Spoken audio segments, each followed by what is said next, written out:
Were you hoping to find in England? We were hoping to break the band in England. Yeah, and yeah, it was. Should have stayed home. Yeah. By that time, everybody had moved on. It was all new romantics and synthesizers. It was. It was. We hung out in all the great places. You know, I mean, I got to meet the whole new romantic scene, and you know, we hung out at Club for Heroes and Blitz and all of those places. Boy George doing Coat Check. I went to Boy George's squat. I remember, you know, going into his squat in I think it was still before the Diodes had broken up, because I went to England twice over the period, once to promote Tired of Waking Up Tired, which was released as a single in the UK. So I went over in 78, and then I went over again, I think 80, and that's when I met all the Blitz kids and went to Blitz and hung out with all these people. So the band is finished by 81. What happens? Where does everybody go? Well, you go there, John, because we still formed a new band. England, yeah, lots of things happened.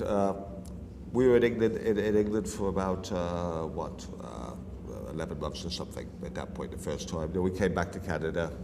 We did a short tour. We had an album, sort of a compilation album of outtakes and so on that was put together.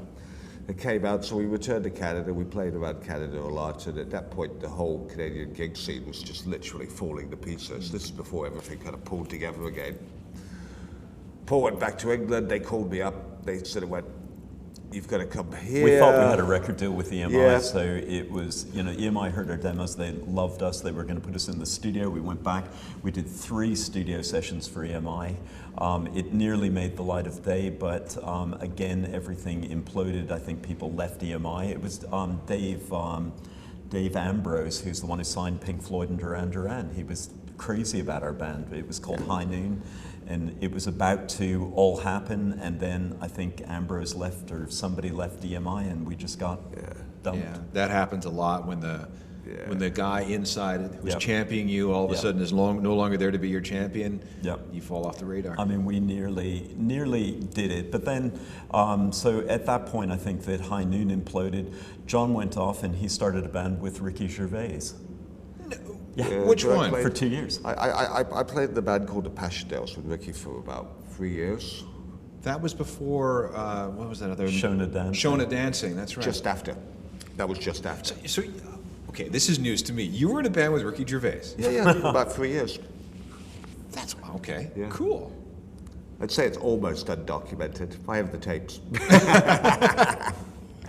But I did that for 3 years, and I did it simultaneously. I was in a band with a guy called Phil Dirtbox, who literally single-handedly started the warehouse rave scene in London. And we did all of that. We played at like Smashing and Hacienda and Manchester and all of those things. We did gigs along that line at like Alexander Palace as opening for Bad. We did quite big gigs with that. And then everything changed again, you know?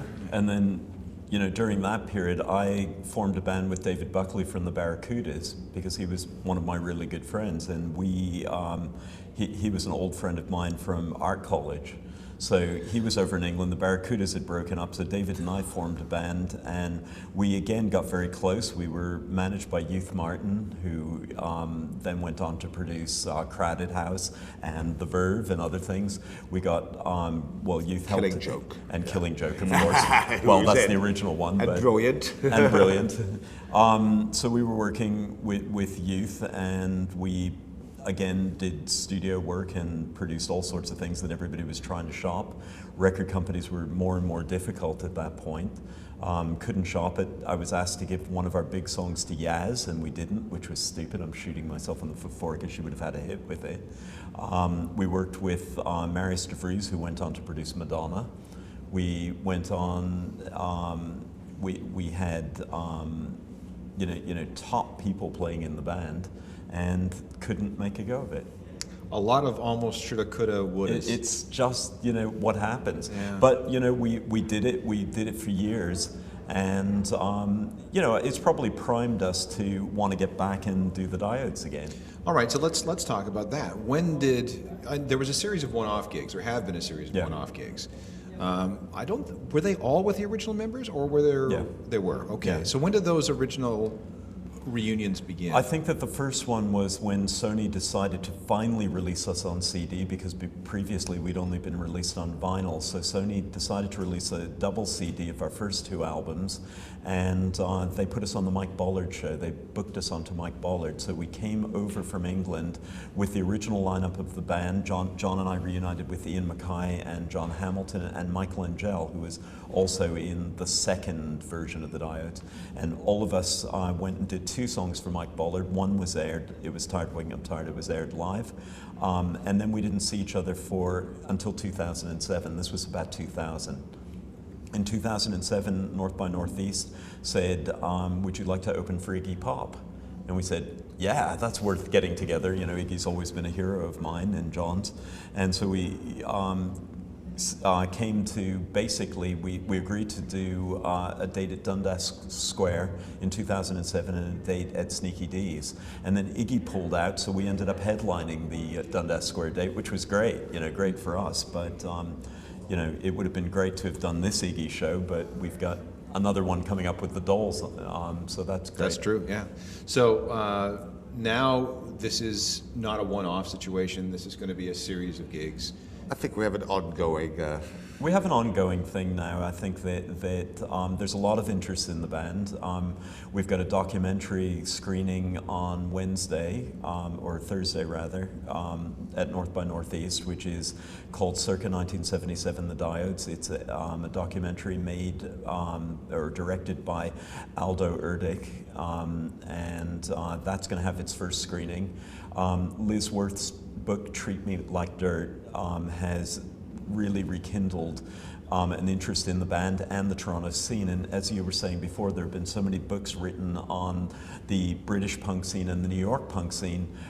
Where's the Toronto punk scene? Well, finally, it has been documented in a book that's called Treat Me Like Dirt. Yeah, I've talked to Liz about it. It's fantastic. It is a very, very, it's an essential book for any Canadian who really doesn't know anything about our history. I know. Yeah, there it is, the whole history of 70s Canadian music. Pretty much. Yeah. It is there, and you know, it's the best of the bands. I mean, there were a lot of really good bands in Toronto, and unfortunately, partially the industry killed it, but it self-destructed, and I mean, that's unfortunate. I think that sometimes pioneers are not the ones who make the, you know, we make the inroads, and then other people sort of go out there and make the money. Right. And pick up the baton and run with it after all the hard work's been done.